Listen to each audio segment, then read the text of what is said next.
India की बैठक से पहले बोले हैं संजय राउत, लोकतंत्र में जोड़ तोड़ वाली सरकार की कोशिश होती है, कहा संजय राउत ने। यानी कोशिश जरूर की जानी चाहिए, इसके पक्षधर दिखाई दे रहे हैं। आगे पता चलेगा क्या होगा। यानी लोकतंत्र में अगर जोड़ तोड़ से भी सरकार बनाने की कोशिश की जाए तो कोई गलत नहीं है। जनता ने तो बीजेपी का बहुमत खींच लिया है, 232 तक लाकर खड़ा किया है। तो अब जोड़ तोड़ वाली सरकार बनाने की कोशिश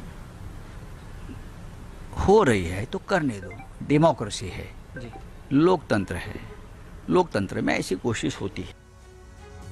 संजय राउत ऐसा कह रहे हैं, लेकिन कांग्रेस पार्टी बहुत ज्यादा पहल नहीं कर रही है। कांग्रेस पार्टी की दिक्कत क्या है, पहले आइए ये देख लेते हैं। सरकार बनाने पर कांग्रेस की हिचक दरअसल क्यों है? कांग्रेस के पास पूरे नंबर नहीं है, गठबंधन के पास आंकड़े नहीं हैं। इसके अलावा पीएम पद के कई उम्मीदवार सामने हैं। राहुल गांधी पर गठबंधन में सवाल भी उठेगा, यानी राहुल गांधी के नेतृत्व को गठबंधन में सभी स्वीकार करें ऐसा भी जरूरी नहीं है।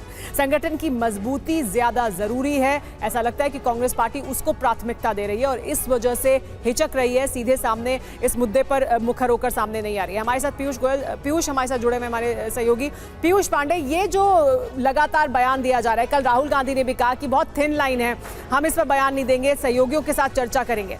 तो दरअसल क्या कांग्रेस पार्टी इस डगर पर आगे बढ़ना ही नहीं चाहती, या वो सबसे राय लेकर और अपने नंबर्स या अपनी जो संभावनाएं उन्हें तलाशने के बाद कोई प्रतिक्रिया देगी? देखिए सुमेरा, राजनीति संख्या बल का खेल है और यही वजह है कि अपने सहयोगी दलों के साथ चर्चा करने के बाद ही इस मामले पर इंडिया ब्लॉक जो है वो स्पष्ट बयान जारी करेगा कि वो विपक्ष में रहेगा या फिर सरकार बनाने का भी प्रयास करेगा। चूंकि सीधे तौर पर कांग्रेस अध्यक्ष मल्लिकार्जुन खड़गे की ओर से ये स्पष्ट तौर पर नतीजे सामने आने के बाद कहा गया था कि इस मामले में विचार किया जाएगा और जो ब्लॉक है पूरा इंडिया ब्लॉक, उसके जो भी घटक दल हैं उनके सभी प्रतिनिधियों के साथ जब चर्चा हो जाएगी तब इस मामले पर कोई कदम आगे बढ़ाया जाएगा।